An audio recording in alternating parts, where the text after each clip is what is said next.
Perfect. Good evening, everybody, and welcome to the Tuesday, April 2nd Planning Commission meeting. We'll go ahead and call this meeting to order and start with the Pledge of Allegiance. You'll all join me.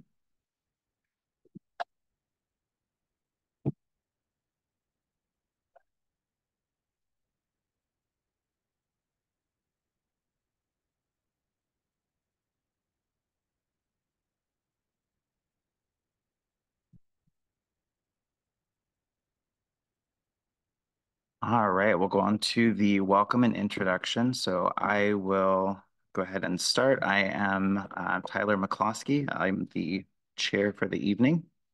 Go ahead and hand it off to my right. I'm Annette Stewart. Stephanie Bailey. Louis Taw, Planning Commissioner. Wayne Wright, Planning Commissioner from Tucson, Arizona. Nick Bond, Community Development Director. Jim Fisk, Principal Planner. Sean Raja, Associate Planner. Paul Fontenot, Planning Intern. Thank you. And do we have anybody in the audience? There's nobody in the room tonight. No one is attending remotely. Okay. Moving on to the approval of the minutes from the March 5th meeting. Did everybody get a chance to review the minutes?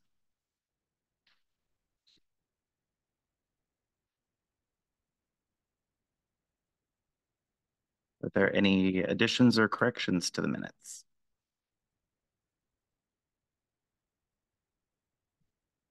I make a motion to approve the minutes from the March 5th meeting. Make sure you're speaking into the microphone so that Wayne can hear you. I don't think it picks up. I didn't have it on. So I make a motion to approve the March 5th, 2024 Planning Commission minutes. Second. Minutes have been approved and seconded, or a motion has been made and seconded.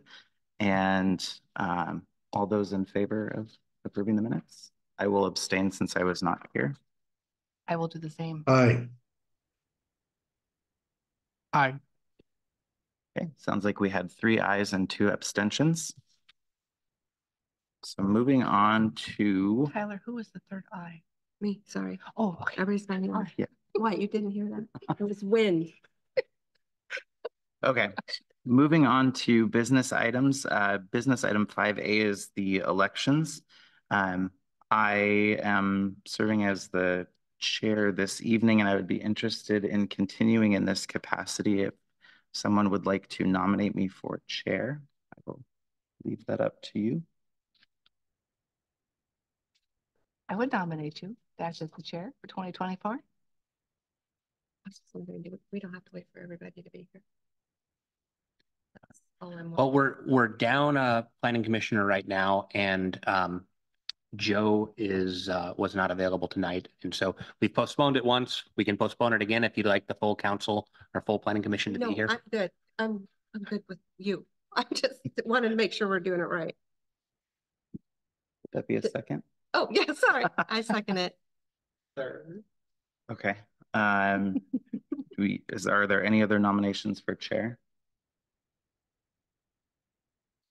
Hearing none, I will open nominations for vice chair. I think we need a vote on the chair first, and then we can go on to vice chair. Perfect. All in favor of nominating me as the chair? Aye. Aye. Aye.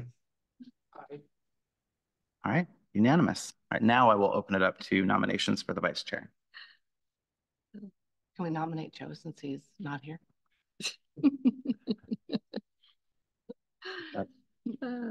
I would like to nominate Annette if you're interested. Only if you're interested. Are you going to be here all the time? I will be here all the time. Perfect. Okay. As long as you're here. Okay, I think so. Okay. So we need a second, right? Yep. Is there a second for Annette? Second. Okay. And I just because I attended a recent meeting online, you really do have to be about 6 inches from your microphone for it to pick up clearly online. So I don't know, Wayne, if you're having any trouble hearing, but I think it really does help. Okay. Hearing a nomination and a second, let's open up voting for Annette as the vice chair. All in favor, say aye. Aye. Aye. Aye. Aye. It's unanimous. So I will be the chair and Annette is the vice chair for 2024. Okay. Congratulations. Yeah, thank- Okay, moving on to business item 5B, presentation of the 2024 Comprehensive Plan Periodic Update. Is this Jim or Nick? Yes, sir. Good evening. Jim Fisk, Principal Planner for the City of Port Orchard. Over the past several months, we've introduced several elements to the Planning Commission for review and comment. Tonight, we have provided the draft land use, housing, capital facilities, and climate elements for your consideration. We seek your input on these draft elements delivered to you last week to ensure the final draft, scheduled for delivery by June 24, aligns with what we've heard from the community through our public outreach efforts over the last year. The land use element guides orderly and efficient growth in Port Orchard over the plan's 20-year horizon. It establishes goals and policies to ensure development aligns with the city's aspirations, balancing projected population and employment growth with community values. This element serves to minimize negative impacts such as increased infrastructure costs and loss of open space by providing a framework for rational growth and informed land use decisions. The housing element establishes policies to ensure diverse housing opportunities for all socioeconomic levels in Port Orchard, aligning with the city's goals and state regulations. It focuses on reducing barriers to home ownership, preserving affordable housing, and creating diverse housing options to accommodate the growing population. Of note, we did receive a comment regarding the draft housing element this afternoon from the Kitsap Realtors Association. And they indicated that they fully support what's proposed in the draft housing element. Capital facilities element guides Port Orchard's infrastructure development to support its growing population. It ensures coordinated planning, compliance with state requirements, and adequate service levels for development. By detailing current facilities, future plans, funding sources, and coordinating with other elements, this element facilitates effective budgeting and infrastructure improvements over the next 6 years. The climate element addresses climate change challenges in Port Orchard, focused on reducing greenhouse gas emissions and enhancing resilience. Although not required until 2029, the city is proactively adopting this element to prepare for impacts like rising sea levels and extreme weather events. Aligned with state legislation and regional goals, the element emphasizes emission reduction, sustainable transportation, and community preparedness, with plans for ongoing updates and stakeholder input to ensure effectiveness and adaptation to changing realities. Your comments tonight or in writing until April 25th are important. We envision collecting and refining your comments, incorporating them into a final draft, which will then be presented to the Planning Commission likely at the June Planning Commission meeting. Planning Commission's input may be incorporated into the final drafts based on applicability. Our review of the draft element ensures consistency with PSRC's checklist and adherence to population and employment targets outlined in Vision 2050. No immediate action is needed tonight, but we ask for your comments by the 25th, ensuring timely delivery of the final drafts.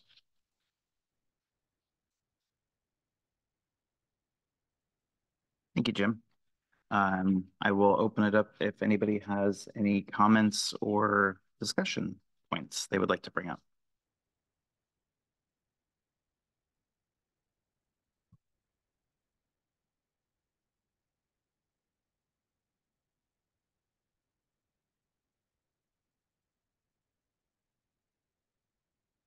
Oh, not a question, but a comment. As the Planning Commission is parsing through all these different chapters, I think what's been really helpful, what's been working so far is just calling out specific sections that the Planning Commissioners need to take a deeper look into. I've seen that in the previous iteration or the previous packet you've been given. So just continue to do that. It's been really helpful. Jim, by what date, again, would you like the comments? We'd like them by the 25th, but the sooner the better. Okay. We're kind of running up against the end of this. All right. So are we gonna go over each section? I want to, One by one or, sorry.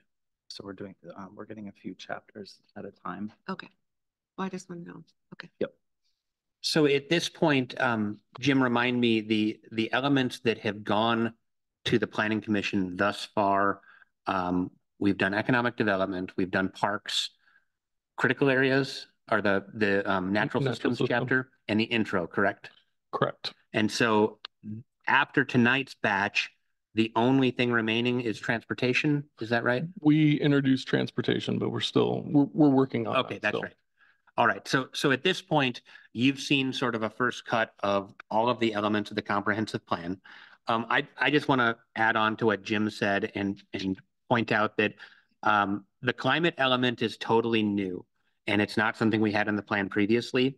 It is also it is not required at this time. We are choosing to provide just a really short, kind of succinct climate element that pulls all of the existing policies together. But our deadline for actually having a climate element is, I think, is it 2029? When we do our next 5-year review. So we're really kind of introducing some climate policies. It's not required at this time, but it is supported by regional planning documents. And the state is still developing guidance for the first cities that will have to have climate elements, which is next year in 2025. I think Thurston County is actually the first in the first group of cities that will have to have a full climate element, but unfortunately the guidance from Commerce will not be available until after we have done this. And so the changes in 2029 will still be, substantial. So the climate element really can say as much or as little as you want right now. The other really big change, our capital facilities element, we have rewritten it. We've pretty much thrown out all of the old and have a totally new element. And that was probably one of the least, it was an element that we didn't have a whole lot of resources to put together in 2016 when we adopted the previous version. And so fortunately, because we had better funding from the state this go around, as well as better local funding from the city to contribute to this project, we've been able to bring in a team to really do a much more thorough capital facilities element that actually includes a pretty good 6-year plan for all of our infrastructure elements. It's a vast improvement over what we have, but it also, it could be a lot more thorough, but we don't have a whole lot of budget to do more than what you see here. And so it is a step in the right direction in planning for capital facilities. It meets the minimum requirements of the GMA, but it's nowhere near as robust as what other cities have. And we're slowly moving in that direction over time. And then the other elements in your packet are a little bit lighter in terms of their content, although housing is certainly an important one that has lots of new legal mandates. So just some context as you're reading through this. And Jim, as far as our timing for bringing back subsequent revised drafts, is the May meeting, are we going to see a second cut at some of these, or is it not until June?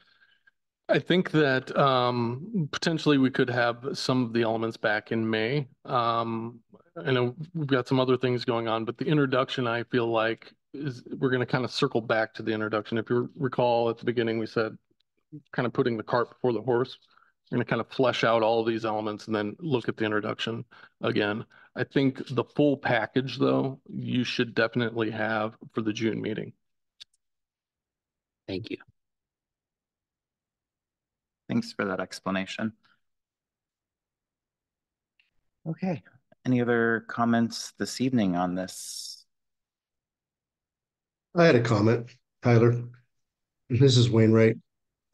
Jim, I had a kind of a basic question about comments we've already submitted. I haven't received any questions or clarifications or input to my input. I'm just curious, is that something we should expect or not expect, or how does this usually flow with the Planning Commission? So we have received comments from several planning commissioners, including yours. We're collecting those and batching them and then making the applicable corrections. Now you will see those comments reflected in the drafts in June. And we are putting together a comment matrix where each comment will be indexed chapter by chapter. And so where we have addressed a comment in the matrix, we will write in the comment section, see, chapter 6-2, we made, and we'll describe the change that we made, or if we don't make a change, we'll explain why a change was not made. So we have asked the consultant to put together a full comment matrix once we are done compiling the comments. And so you'll be able to review the comment matrix separately from the actual document where you would have to go through and hunt and find your changes. And I'd also like to point out that the reason why when we give these presentations, we say we'd like your comments by this date is because that's exactly why, so we can get them to the consultant and they can batch them all and address them. Perfect. Thank you. Like a good matrix. All right, so April 25th, deadline to have comments due on these chapters. Perfect. Sure. So can you tell me or explain to me how you figure out, and I'm not going to get the right wording, I'm sure, when they talk about like acreage and units, like 8 units, we're only at 8 units or 10 units, or what does that mean? And how's that figured out? Well, I don't know whether you're referring to buildable land capacity or it had to do with downtown. There was a section in here was talking about downtown. We didn't have enough units to do. Okay, so are you talking about activity units? Yes. Okay, so through Puget Sound Regional Council, they have a document that was adopted in 2018. It's called the Regional Centers Framework, and it includes the 7 different types of centers. There's big metropolitan centers like Seattle and Bellevue, and then there's industrial centers like the Port of Tacoma and Port of Seattle, Boeing's manufacturing facilities, things like that. Those are the highest tier of center, and then we have what are called countywide centers and local centers. And countywide is broken into both industrial or mixed-use type centers. So downtown is a mixed-use center, and in order to be recognized as a center through PSRC, you have to have 10 activity units per acre, which an activity unit is a housing unit or a job. So it can be two jobs and 8 housing units. It can be 3 jobs and 7 housing units. But on a per acre basis, you have to have a significant or a critical mass of jobs and housing. And currently downtown does meet the threshold, I believe. But I don't remember what the activity unit number was. Some of our other centers are below 10 units per acre because not enough development has occurred, but they are planned to be above 10 units per acre. And where that comes in handy is when we apply for transportation funding through PSRC, we get scored based on a whole lot of criteria, but one of it, which is, does this project provide service to a designated center? And you get bonus points, and those projects are elevated for funding priority over, say, a project like in, the Anderson Hill roundabout near McCormick Woods at Anderson Hill and Old Clifton Road. That is not in a center. And so therefore it scores more poorly and is less likely to get funding because it isn't supporting the same amount of activity. And so really PSRC is trying to leverage their transportation dollars to support high levels of activity versus low levels of activity, if that makes sense. Because I thought I had said in here that we didn't meet it for downtown. We didn't meet it for the industrial park. We don't meet the criteria to be a regional center downtown, but we do meet it to be a countywide center. Okay. But I would have to go look at the specific language you're seeing. And I don't know where it is on. Okay. And it's possible that when we did the downtown sub area, we changed the boundaries of downtown. And so it's possible that downtown dropped below 10, but it's still close to 10. I'd have to go back and look. I don't recall. And then another question. This doesn't really have to do with this. It just has to do with overtime. So as long as I've been on the Planning Commission, everything has always been focused on the downtown. I mean, I think we've talked about it for years, and it doesn't seem to change. And I just wonder why we always focus on just the downtown when the city limits is spread out so far now. I mean, why are we not focusing on other sections of the city? Why is it always downtown? Well, I think if you look at the centers element of the land use chapter, you'll see that we've identified the 9 centers throughout the city, and these are the areas that are prioritized for growth. So the Ruby Creek area is one of those centers. As part of this planning effort, we are going to be bringing you a sub-area plan for both the Bethel-Sedgwick area as well as the Bethel-Lund area, so that we're trying to establish those and get them recognized by PSRC as centers so that we can hopefully get more transportation money to fix the traffic mess on Lund and Bethel and Sedgwick. So the center's approach to planning, downtown is one of 7 designated countywide centers. And while it is probably the most important in the eyes of the community, just in terms of being the place to go, it is one of 7 centers in the city. And so we're trying to give equal focus to all of those. Plus, there are additional local centers like the McCormick Urban Village that's under construction at just a little bit west of the park out there, where they're putting in the commercial area. And we're going to see some mixed housing with townhomes and attached units mixed with detached units. So those other areas are important, and we're making investments in them. And then, sorry, can I ask something else? Sure. So, and then another question I have is, so it seems like there's, and I'm not against the apartments, but I'm just using this as an example. There's apartments going here and here and here. They're like all over the place. There's building, there's single family residents also. And I'm just wondering, does Port Orchard have any space available to do something like Gig Harbor did, where it's like uptown or even up by Costco? I feel like we're just piecemealing the town together, and there's not a big parcel of land where we could do something, I don't want to say nice, but something that is useful for the residents that live here. You know, like clothing stores or more restaurants or anything. And I feel like that's a big piece that we are missing here in Port Orchard. Sure. So you're right. I mean, Uptown Gig Harbor, I don't know what the official boundaries are, but it is a significant area. I mean, it's the size of the entire Bethel corridor from Lund up to Sedgwick and probably across the highway in terms of area. One of the things that Gig Harbor did that Port Orchard has not done is they had a moratorium for years while they made the transportation improvements to the Borgen exit that goes past Costco and Home Depot and Target and all those stores. They didn't allow any growth to occur until they got their transportation plans and actually built those facilities. And so, you know, that's something that Port Orchard could choose to do. I think the problem is that, you know, Gig Harbor is an affluent community that has a stronger tax base than even before they did these projects. It had a stronger tax base than Port Orchard does. And so part of our ability to pay for these transportation projects is we need the money from growth to help pay for the improvements. If we stop the growth, there's nothing that backfills that revenue, and we are then unable to actually make the improvement that's needed to support growth.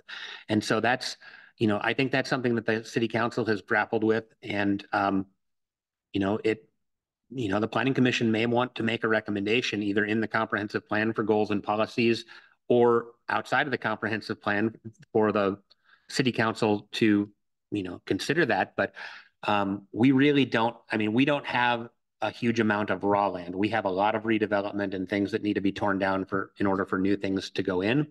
One of the interesting developments, I don't know if this has made the news yet, but the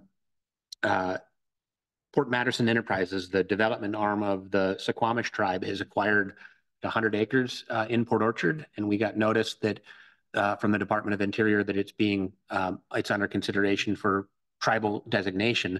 And the interesting thing about the tribal designation is that there's a provision in law that allows for the city still receive sales tax from the development on tribal land, but we don't actually have land use controls over what happens there. And Port Madison Enterprises is almost exclusively commercial development is what is in their portfolio. And so my understanding is that they are planning the eventually for the area that they have bought to become commercial land. And it's there at the end of Bravo Terrace, kind of between Bethel and Highway 16 south of Sedgwick. And so they've acquired, I don't know if it's 60 or 80 acres, but a pretty substantial piece of land where I would expect in the next couple of years, they're going to be coming in with proposals to make development happen. They also have, they get a dedicated portion of the state gas tax, or maybe the federal gas tax, I'm not sure. And so they actually have transportation money that comes to them that they can then invest in fixing things. And so it's possible that as part of whatever it is that they plan on doing eventually, they may actually be the ones that fix Sedgwick because they need it to access their site, and they have a revenue stream for paying for that sort of thing. So this is my first experience with tribal land in a jurisdiction where I've worked. And so I'm kind of learning as I go here, and I've only had a couple of brief conversations, and I know the mayor's had a couple of brief conversations with the leaders at Port Madison Enterprises. But that's one potential way that this could unfold. Okay. I will also say that at the intersection of Glenwood Road and McCormick Woods Drive, kind of the back entrance to McCormick Woods, there's about 80 or 100 acres of property that has been logged recently, and the owner of that property is interested in developing a sub-area plan to see that develop as kind of a mixed commercial housing area. So I think there is the potential for something to happen in that neighborhood that would combine commercial and housing. And with that being on the road out to Belfair, I mean, that might be a really good location for both drawing people from the north end of Mason County into Port Orchard to shop, as well as serving our residents. Right. But it's pretty early in our discussions with them, and that property for now is going to remain residential until they come to us with a proposal for kind of a master plan and some zoning changes in the future. I remember years ago, there was I thought it was the same people that did the development where Target and everything is in Gig Harbor. They were going to develop down in that area where you just talked about with the tribal. Remember that? Yeah, like there was 15 years ago. It was a long time ago. I saw a concept for that, but I think it was mostly real estate speculation more so than a real plan. Thank you. Thanks for explaining all that. All right. Moving on to business item 5C, the director's report. Well, I only had one other item I wanted to share with you tonight, and the land use element of the comprehensive plan, this is related to that, but the legislature in 2023 passed House Bill 1110 concerning middle housing, and basically was mandating that all cities, depending on size, allowed a certain number of units of housing per lot. So you could have duplex, triplex, fourplexes on any lot in any city, or and also required that cities who have in their predominantly single family neighborhoods allow for all middle housing types. So you could do townhomes and duplexes, et cetera. Unknown to city staff, we found out yesterday that the legislature actually passed a bill this past session. It was a short session, and it was kind of a trailer that amended some of the requirements on middle housing and actually made the requirements less, I guess, less onerous on the city in the near term, because it doesn't require us to adopt quite as many housing types as we thought we were going to have to in all of our zones. But of course, the work we had been doing on our land use element, which sort of laid the groundwork for what we were going to bring to you in the next set of revisions, we're kind of back to square one, because we're reevaluating now what the law says and trying to figure out where things go. But anyway, there's new information on housing. The other thing is that we do have a grant to implement the middle housing bill that we got prior to the legislature making this change. And so Jim is working on a memorandum outlining the alternatives for this grant and for how we can implement the requirements of this law. And so that's going to go directly to the city council in likely at our April work study meeting, but I think we'll also bring a copy of that to you at your May meeting. So we are not just working on the comprehensive plan, but also all of the other mandates that we received from the legislature in this last session, which were the most numerous I have ever seen come out of the legislature in terms of things that we have to do on very short notice. So plenty of work for the Planning Commission. I don't think you'll get bored this year. Sounds like a fun year. Great year to be chair. Looking forward to it. All right, if that's it, then I will give everybody back an extra 28 minutes of their evening, and we will go ahead and adjourn the meeting. Thank you, everybody. Thank you. So downtown, when they're going to tear that building down,